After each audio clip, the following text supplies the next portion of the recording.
I'm Sarana Mitchell, and this is the fourth in the series in the OECS Clean Oceans Journalist Challenge. This week, I take a look at the most exploited section of our blue economy, fishing.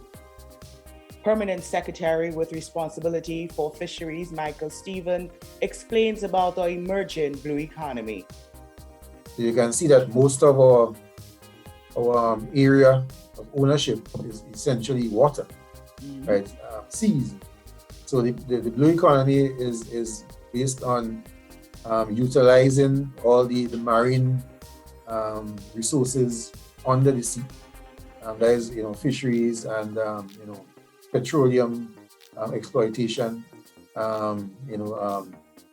transportation of goods and so over the waterways. So the intention is that we can expand our economic base and our economic resources by delving into the exploitation of the marine environment. So that's where the blue economy comes about. Okay, so great. Now, the status of our economy, our blue economy, basically, from my understanding, is basically, how does it work? What is the status of it? How does it work at this time? Well, the thing is, in Grenada's case, the blue economy is just being exploited and expanded, right? So we are in the infantile stage of development.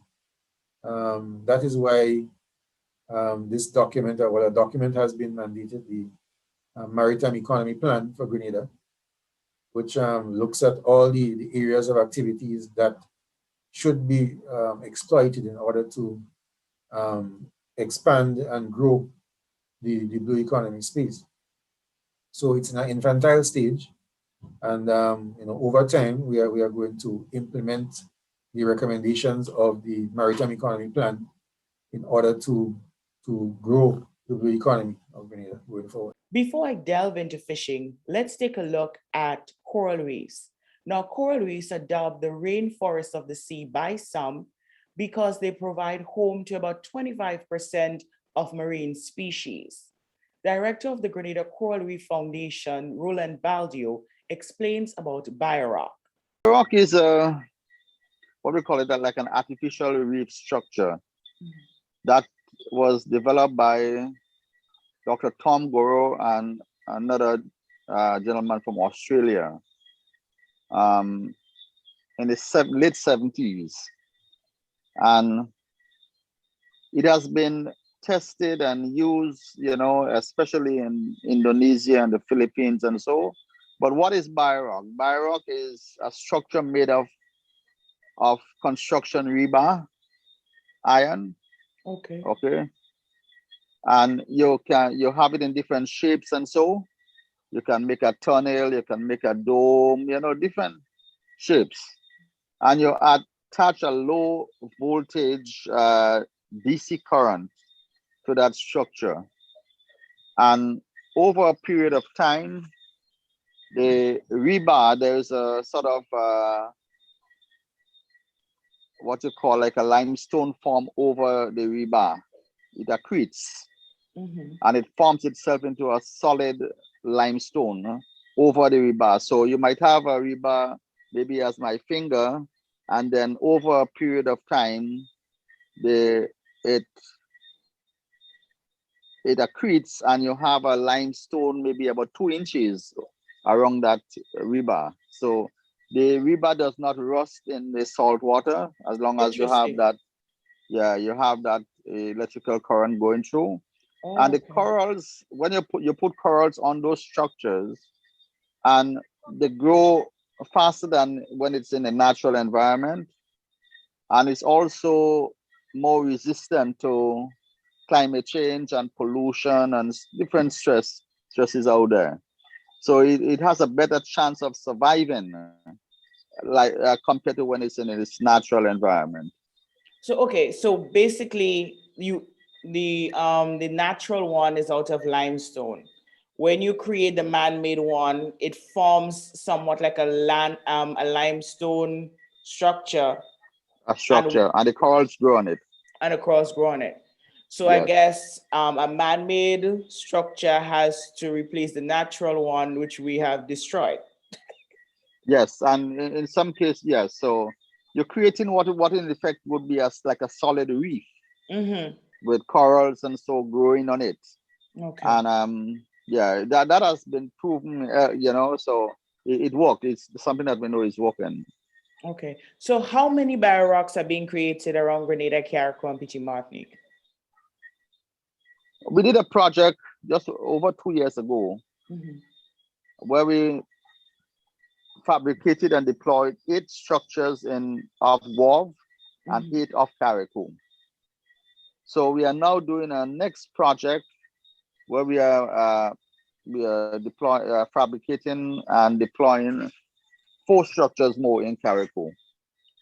So that's what we have now.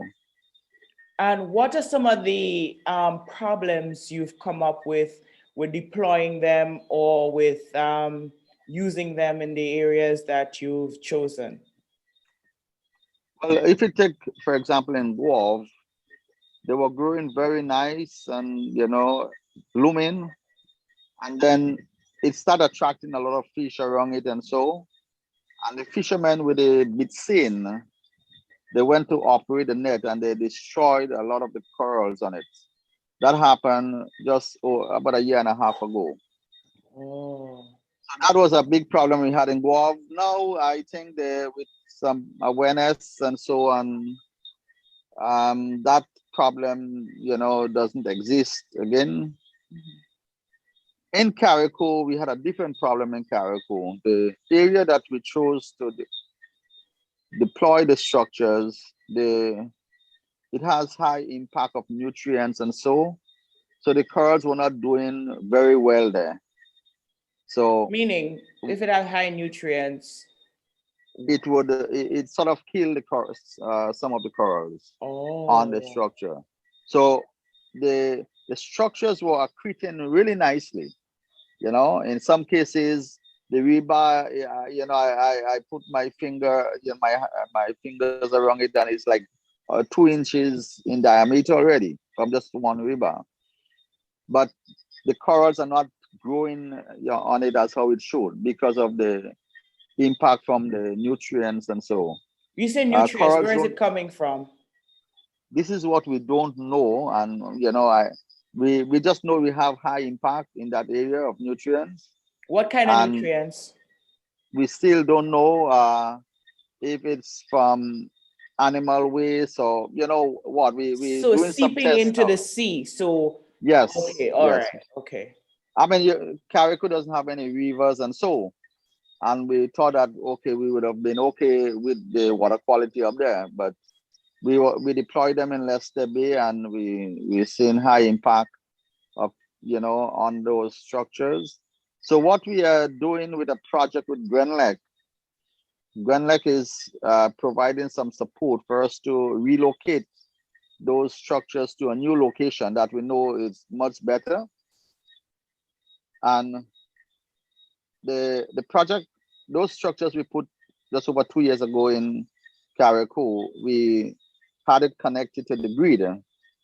Yeah, okay. So where we are putting them now, we don't have electricity close by. So Grenada is providing solar panels, and we will power those structures with solar energy. Oh, okay, great. Now you made mention to the fact that the fishermen in w.r.f, for example, basically were causing problems for the Biorock deployed there. The natural ones, how were they destroyed? Okay, when they cast the net, the net passed over the structures and it broke off a lot of the corals. So that's the natural ones. No. Oh, you mean sorry, I misheard your question. The natural ones, we lost a lot of those corals in the storm surge of 1999. Oh, okay. That destroyed a lot of those stagons and elcon corals that we had around the island. Oh, okay. What has happened is that those Biorock structures and so, and with the artificial reef would bring back life to certain areas in terms of more fish and so, and that what caused the problem in the first place in Gouyave. And I think when it happened in Gouyave, it was almost like a national event. It was on the TV, and so the fishermen complaining and said that the Biorock was put in a not a good place. You know, they want to be able to operate a net. They so there was a big meeting. The prime minister came to that meeting, and subsequently a committee was put in place to look at it. And the minister then, Honorable Alvin W, we brought him to the side. He dove and looked and see, and they realized that look where it is. It's in the within the reef system, and you know, in the first place, nets should not be operating there. And then after, we never had any problem, you know, and that was over 18 months ago. Okay. So, yeah. But don't you foresee any more issues, because with the corals, fishes coming around to feed and so on, and then they would want to go and fish right around there. So Yeah, the problem, the area we have it in Gouyave should have been declared before at that time as a marine protected area, and I think that is, you know, the ministry is moving in that direction now. The Ministry of Fisheries to declare that area as a marine protected area. So if it is declared, then you have better control and you can enforce, you know, no fishing and so in the area. So I think in Carriacou, it's already legislated, and you know, it's a marine protected area, but in Gouyave it's not. So I think that's the direction that the ministry is moving now, to have it declared as an MPA. how deep does it go into the sea? The structures are about in maybe 25, 30 feet of water. Okay. That's the optimum depth we're working with now. Okay. All right. Now, how does the Biorock, I just want you to answer it here for me. How does the Biorock help our blue economy? Well, you know, with more fish, you know, fishermen, you have more livelihood opportunities. With more fish in an area where you have it, people, a lot of visitors would want to go and visit those Biorock structures in the fish sanctuary where, you know, they would be. So, you know, the local economy will benefit. More visitors will be coming in, fishermen will make more.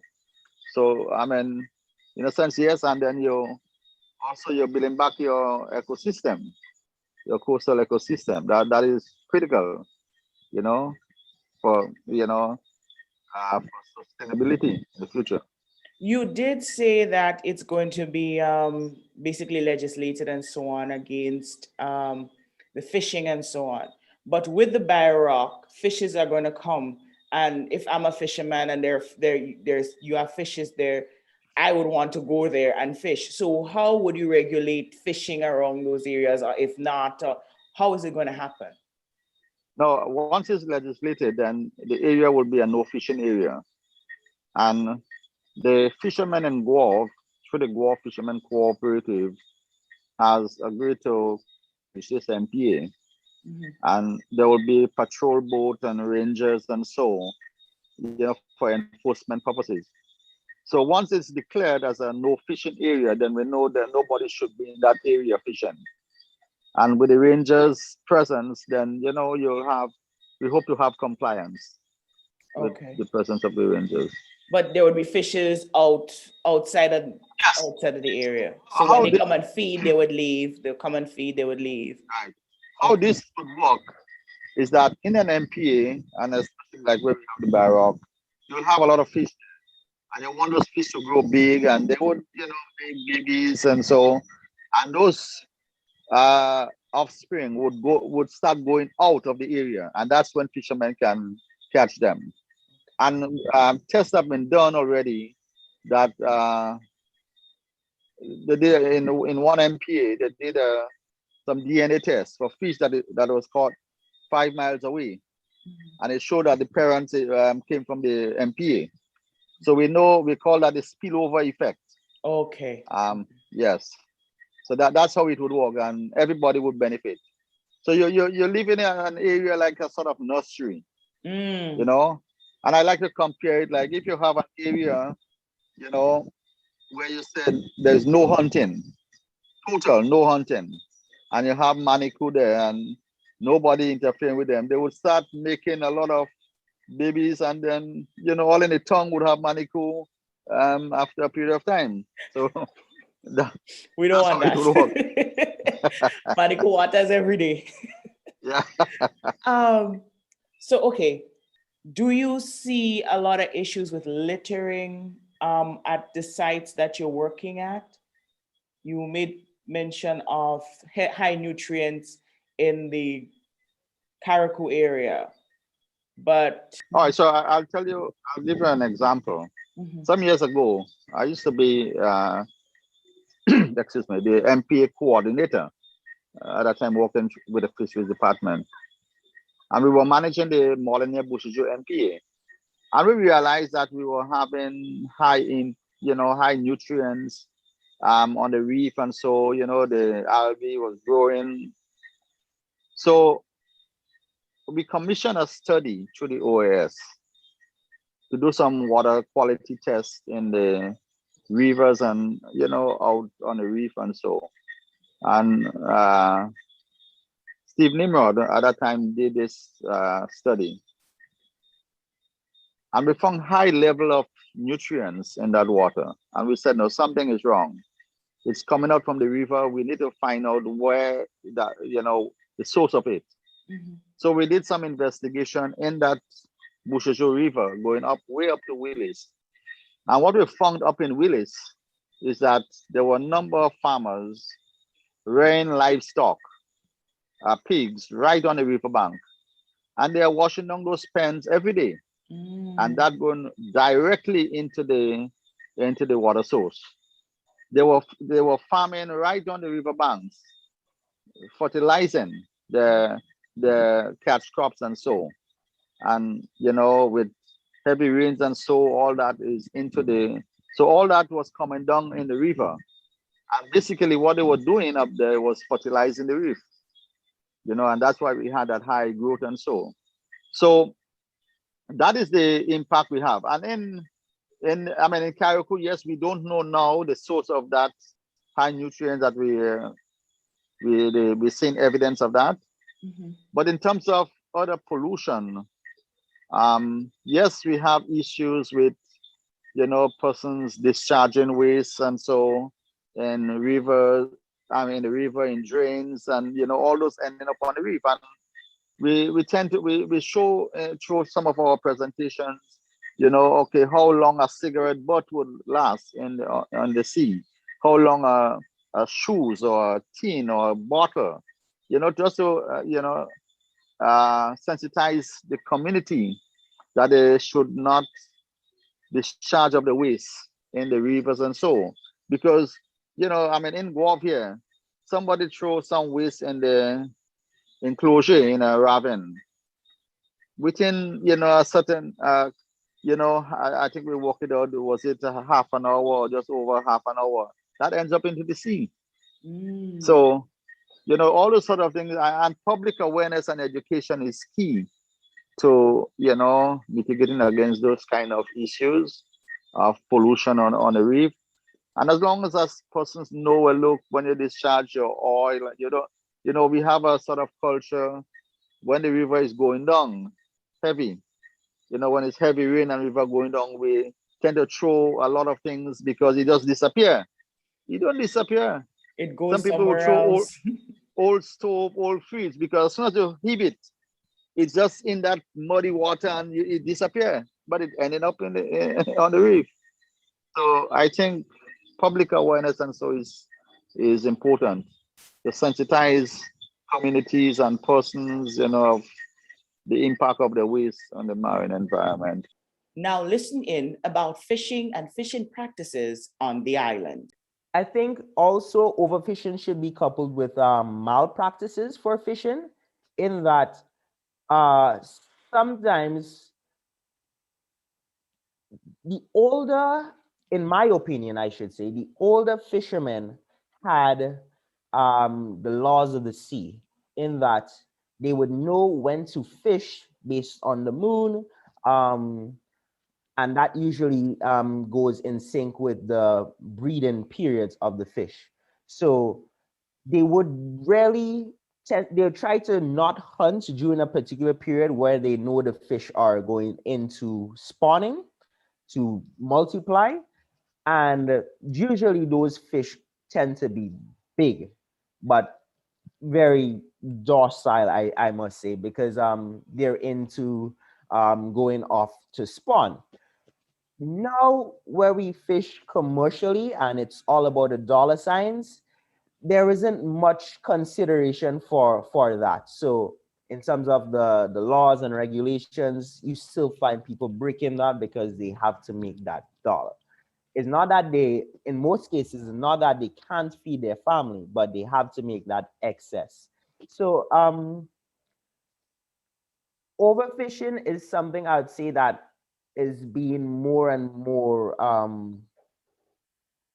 it's becoming more rampant because of the, I would say, greed. And deteriorating reef system, but it comes back to greed. There are more fishermen now who don't really have good fishing practices. Before time, they would rotate grounds, especially if they're fishing for lobsters and lamby. They would fish a ground for 1 week, let it rest for at least 2 weeks, or 1 week or 2 weeks, and then go to another ground. I live in Woburn, and I hear people say, "Watch, I need a good ground there. Let me fish it out," and that's their mentality. Let's kill it, and let's Ouch. not leave anything for the other boats. Let's fish it out, and it becomes a dead ground, because if you don't have any fish or lamby in that area, no lamby don't want to come back there and even see cousins. It's like that's a cemetery. So, how are you, with the knowledge that you have, how do you intend to speak with your people in your neighborhood? You just talk about Woburn, those going to Mhm. just kill the ground. Yeah. How have you come up with a way of speaking with them or getting them to think differently so that there is fish for future? I personally have not broke that. I haven't broke that code as yet. I still have difficulties translating my knowledge into the community. I have family who are fishermen, and they seem to have a fair understanding, with over time, of course, fair understanding as to what are good practices and what are bad practices. As I said before, there's a lot of good practices that was there initially, especially from the older heads. But I think where the communication broke down is that the older heads, in their miraculous way of thinking with the moon, and they did not pass that down to the younger heads, to the younger folks who are now fishing. So you have this gap. So you have older people fishing based on moon, and you have younger people just going out there For and the money. snatching. It's for the money. And when you think of it, a lot of the younger folks that are fishing now, they never really had any fishing background with anyone who was fishing long. So It's that like hearing about it's a fishing and gap. everybody eating fish and fish, Yeah, people spending money yeah, for fish is like people thinking about going and run a bus. yep. Everybody, okay, I'm going to be a It's fisherman. always there. You must Yeah. get. I mean, people must want to go places, so they think the fish just waiting on them just to be No, you snatched. have to So take care of. exactly. So when they see a ground now, that's why they think it's like, are lucky. So let's just take everything. And So that's sad. That's yeah. sad. So having to change that mindset or the mentality, it's really what it is right now. Oh, Because the information is there. It's just about disseminating that information in the best way that it's absorbed readily mhm. and action can be done. Well, I've been fishing for the past, you could say 7 years or so. But I mean, I've basically grown by the beach side, so I've been fishing almost my whole life, you know, from since you're young, you're throwing your little line on the jetty and by the rocks and stuff like that, you know. So I've been fishing a little while now, but as a livelihood, you could say around 7 years. Yeah. Okay. Why did you choose fishing? Well, fishing, to be honest, fishing is fun. It's actually very, very fun. I think that is the main reason why I choose fishing. That and the community that I belong to, Gouyave, is the fishing capital of Grenada. So that kind of steered me in that direction. And my father and family are also fisher folks. My father is a Okay. fisherman. Okay, cool. What's the biggest fish you ever caught and how much did it weigh? The biggest fish I ever caught could be close to 300 pounds. That would be a marlin. Whoa. How much did you make from Yeah. that fish?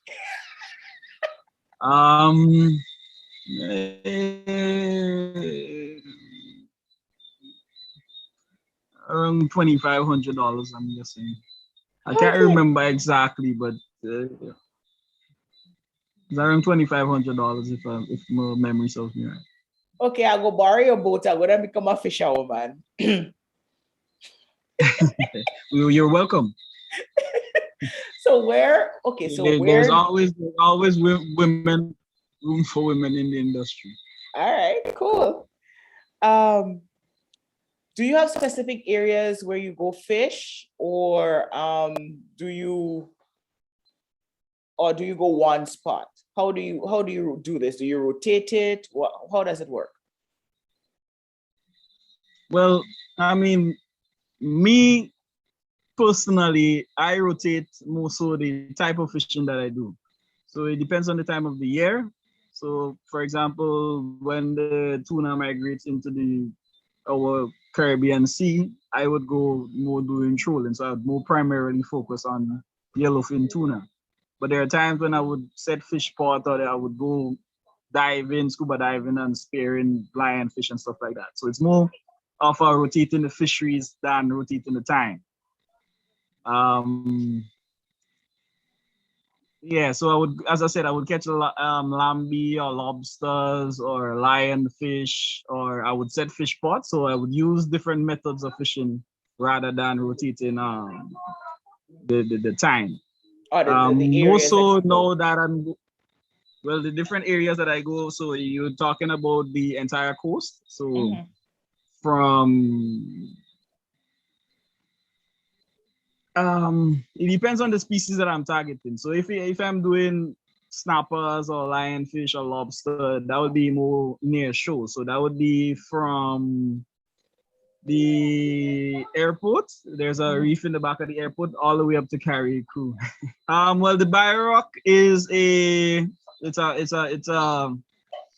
it's a coral restoration technique. So the Biorock in itself,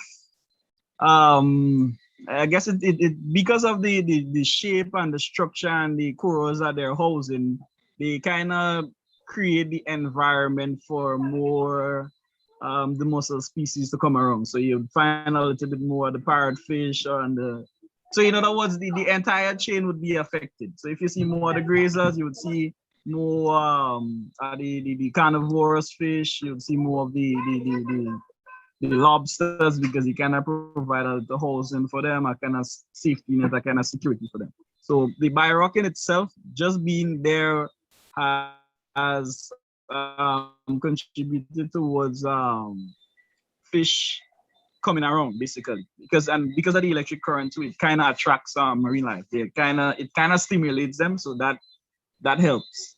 Okay. Okay. So in other words, because of that, there's a little bit more spillover. There's a little bit more fish in the area as they would gravitate towards it. The corals that is grown on the Biorock is attraction to the fishes.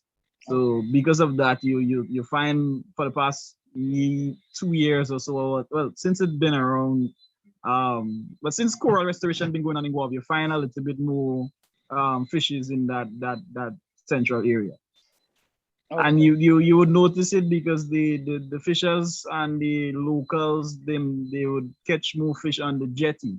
So there's a jetty just to the east of where the Biorock structures are, and that you notice on mornings, you'd see 10, 15 individuals fishing, and they would catch decent sized snappers you wouldn't have seen time before. So you know that definitely not just the Biorock, but the entire MPA, even if it's not gazetted and protected, you could tell that it has an impact, because the amount of activities that would have happened in that area is no longer happening. So fish themselves getting the opportunity to rest and do what they have to do and replenish themselves. So it's Excellent. the Biorock is plus, but the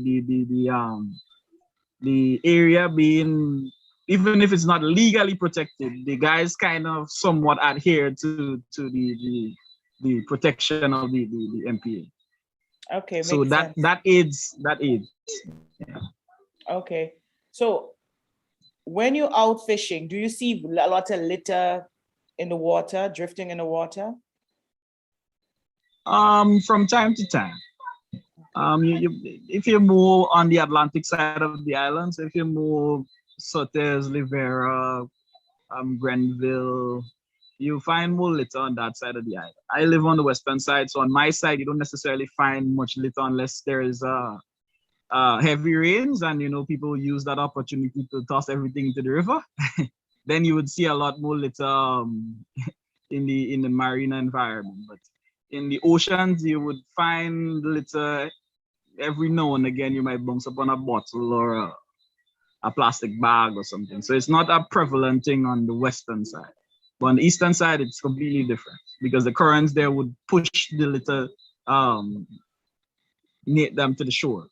Okay.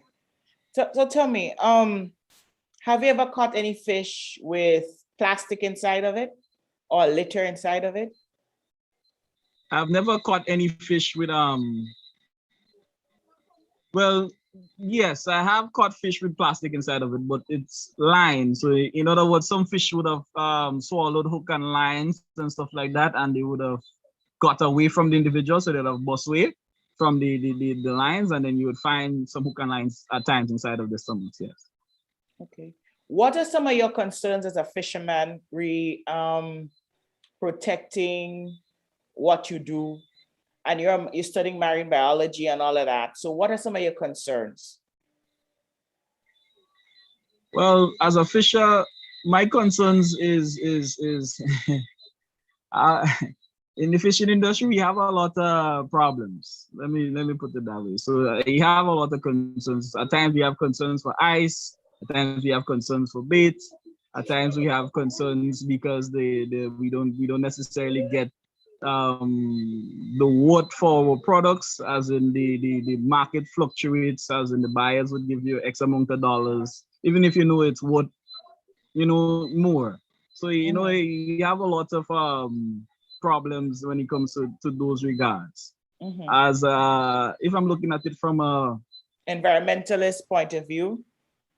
Yeah, if I'm looking at it from an environmentalist point of view, I would definitely say that, for example, lionfish, that has been an invasive species, definitely has impacted our local near stock fisheries. So they would eat away all the juveniles and stuff like that, or the snappers and the groupers and stuff like that.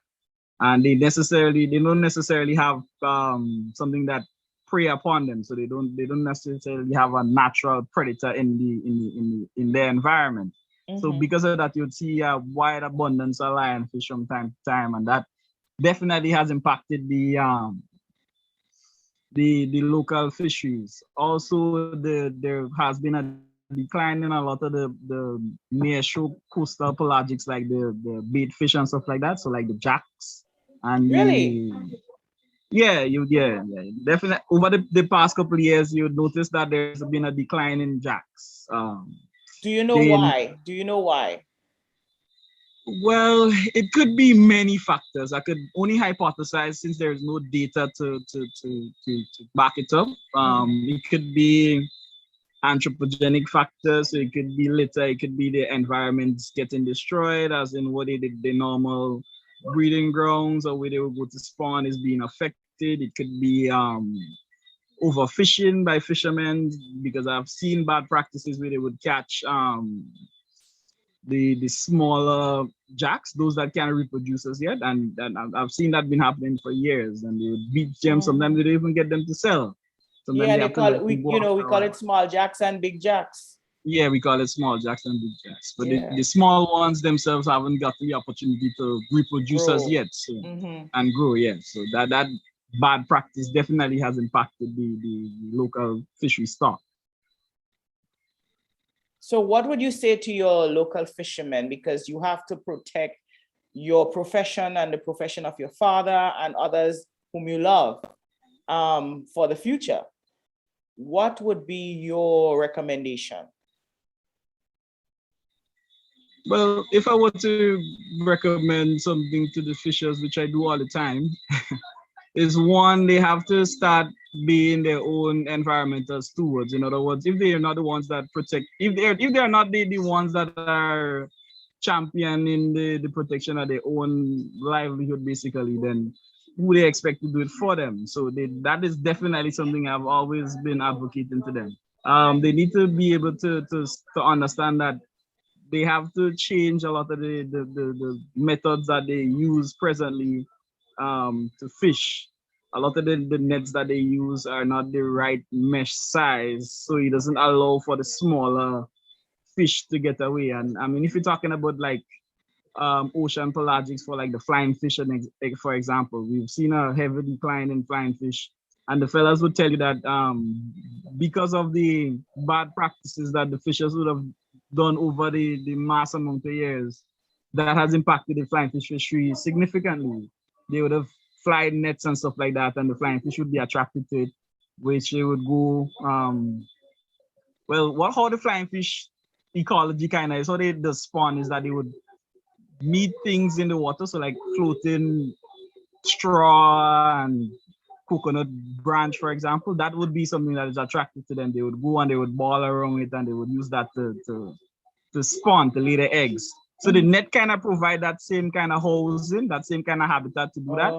And after a while, the nets would have accumulated so much eggs, and the fellas would bring it ashore. They would dry out the eggs. They would haul the nets in their boats filled with eggs and stuff like that. So that has definitely impacted the flying fish fishery.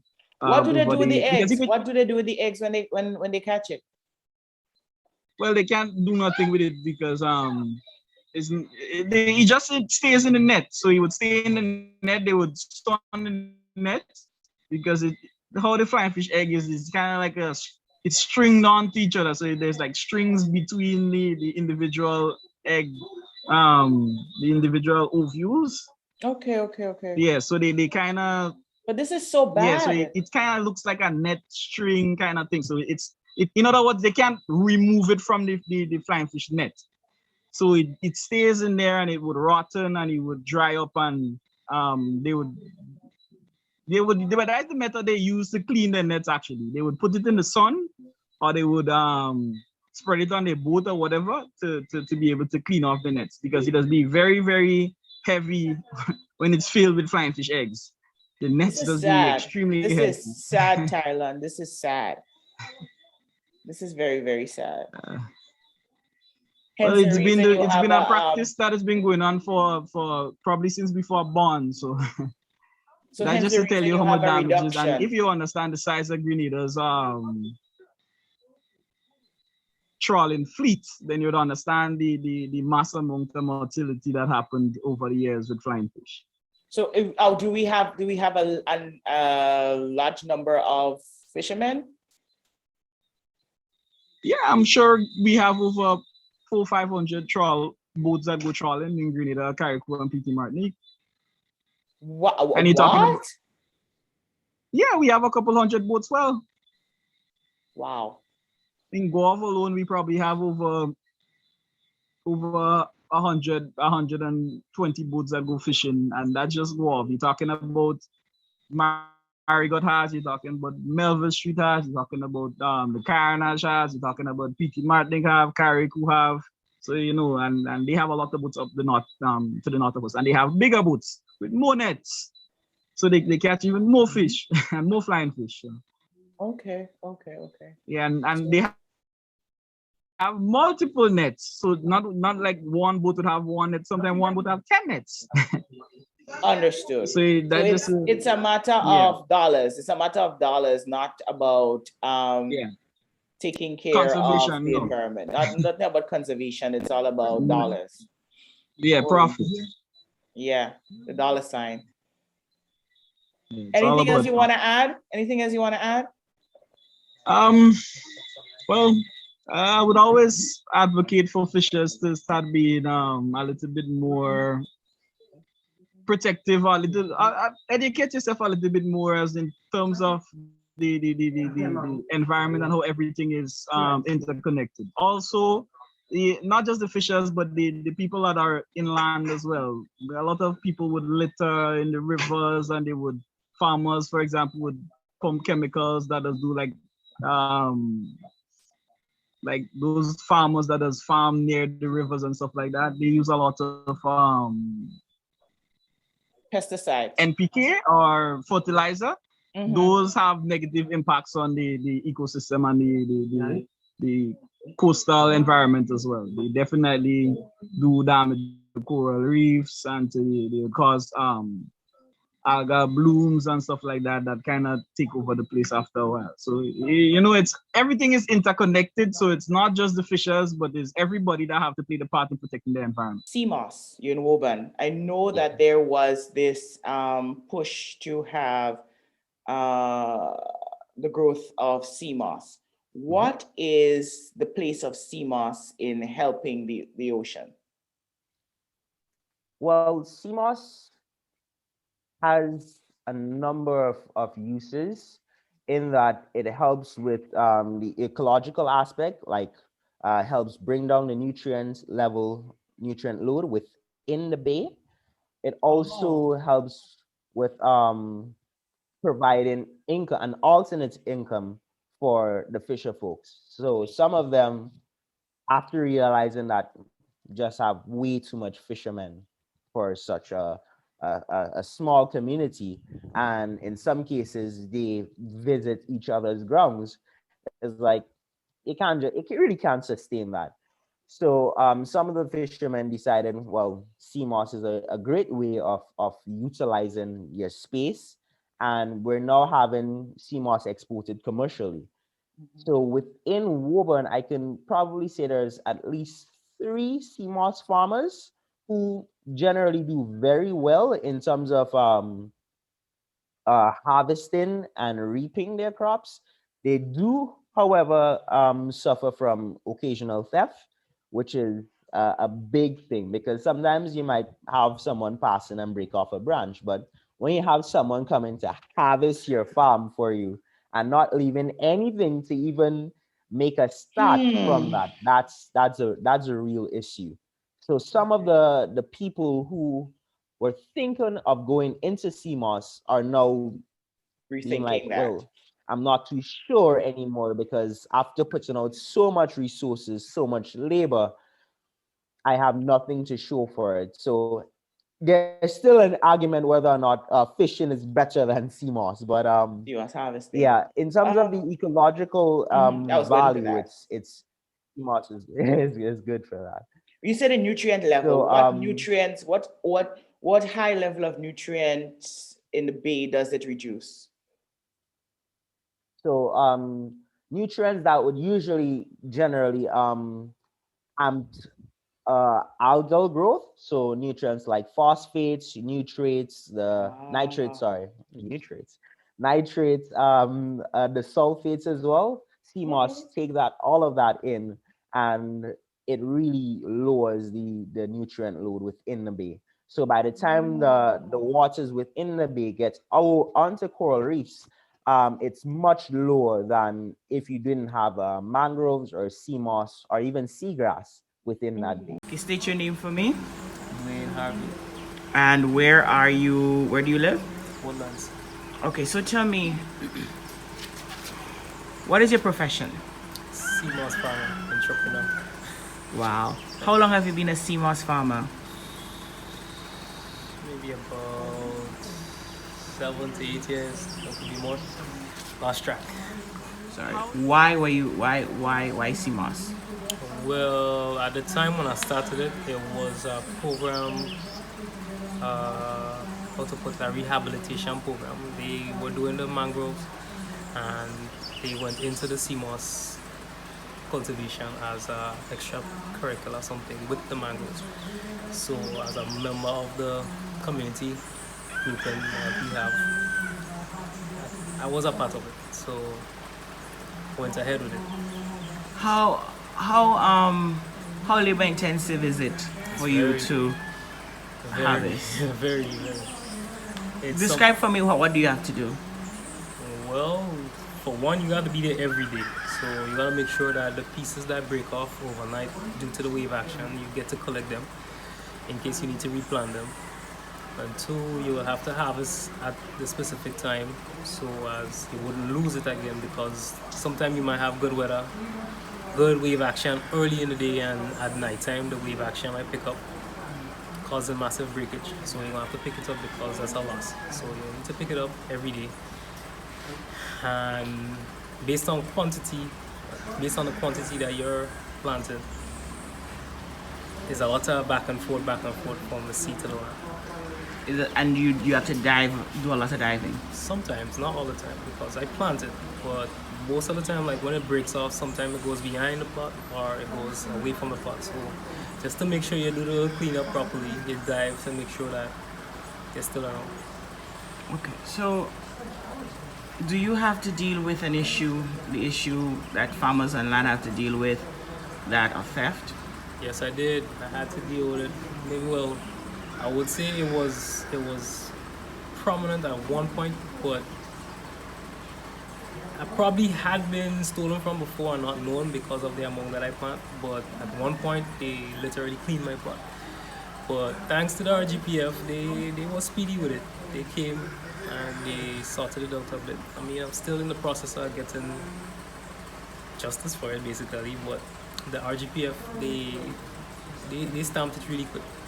Appreciative to them for that.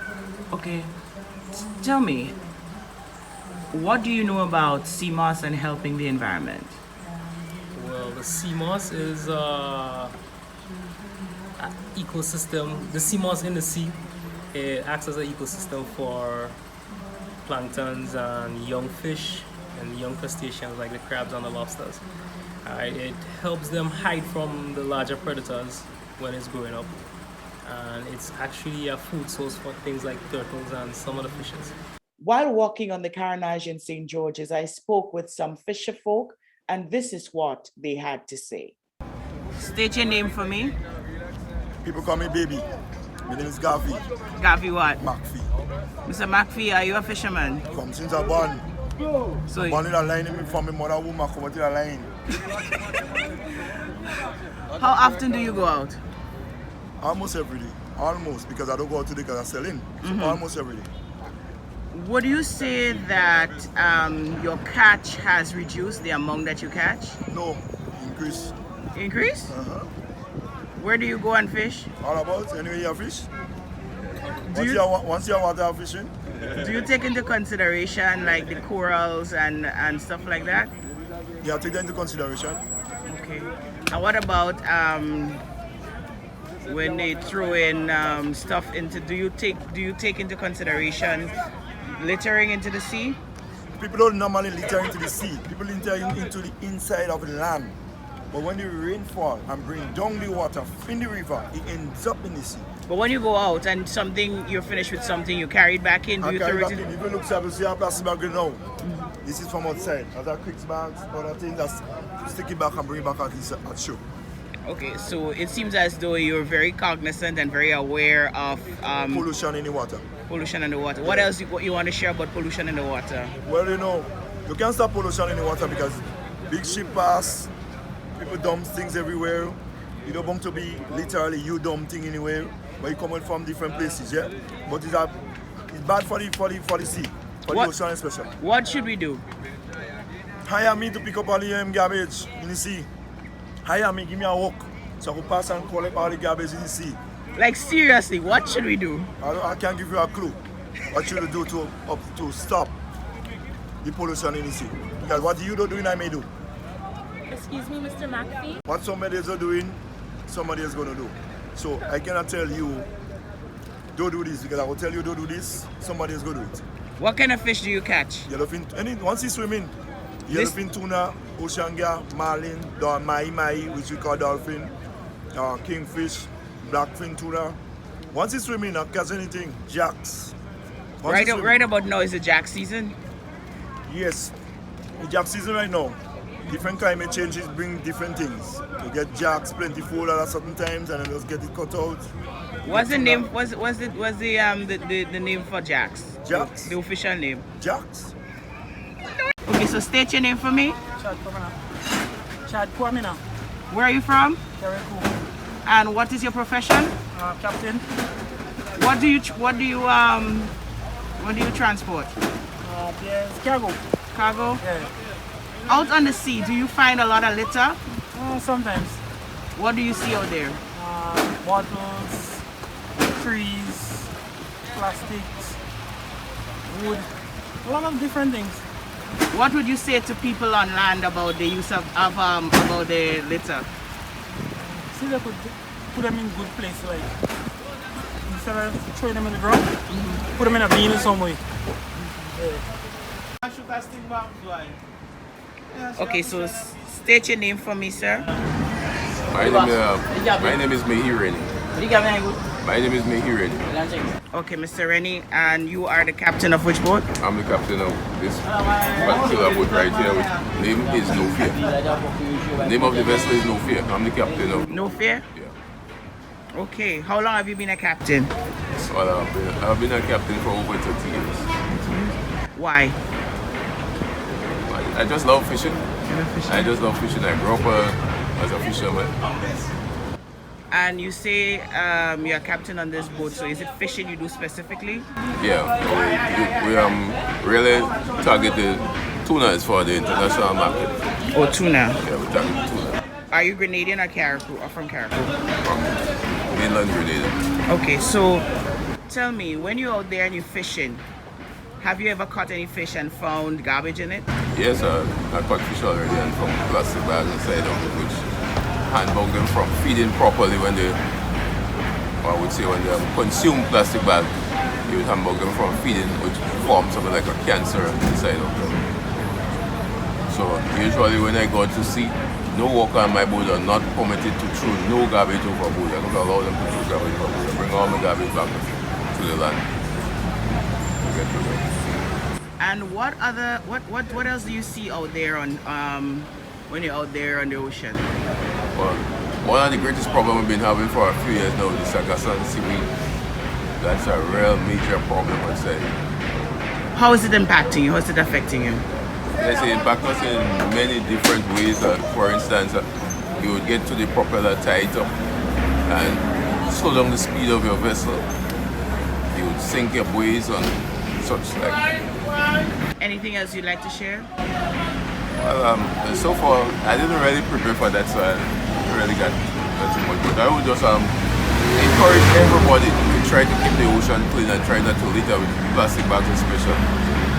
I'm environmental friendly with this thing. I usually look at different programs on TV, and I could give an example of watching the River Nile in Africa. And as far as I see, plastic bags could get rid of the whole of the population of Africa. First it is polluted.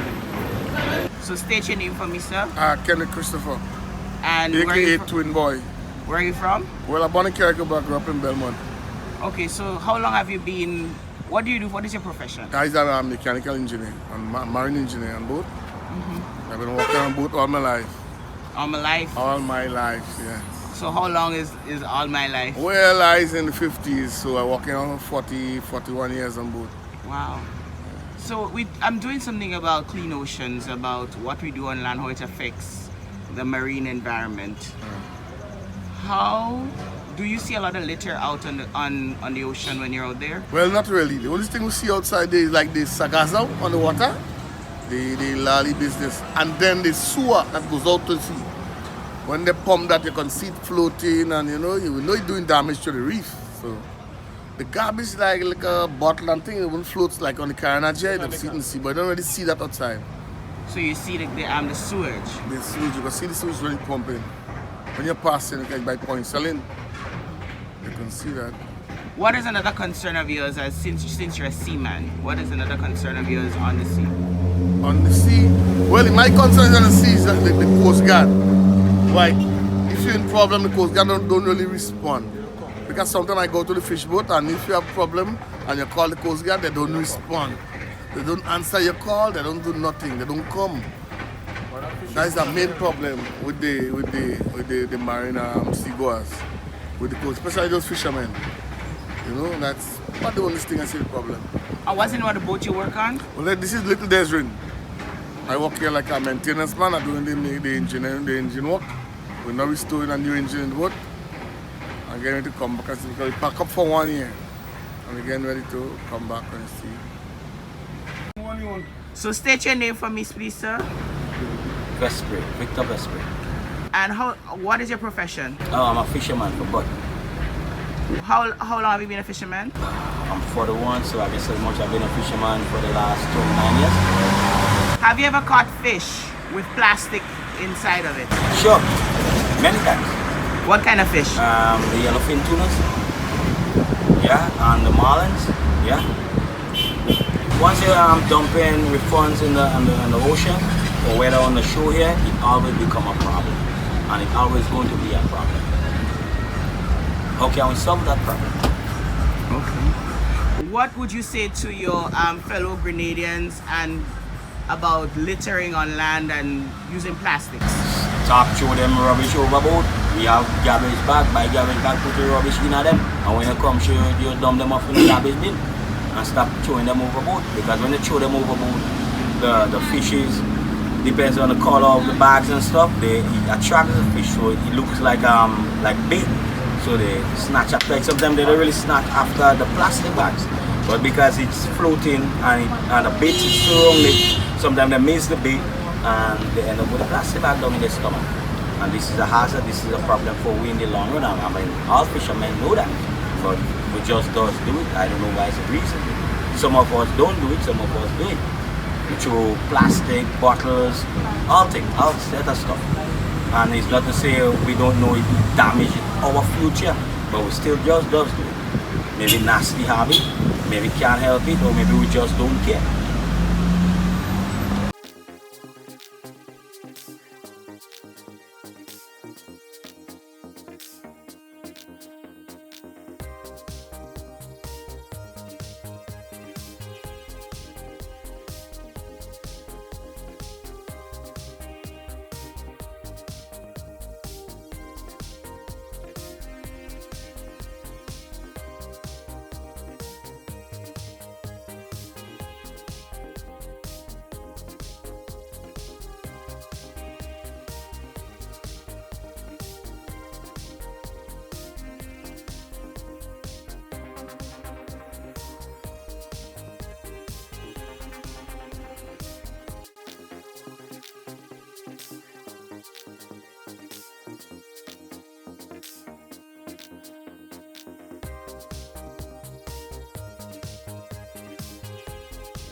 Thank you for viewing Serrano Mitchell Worlds.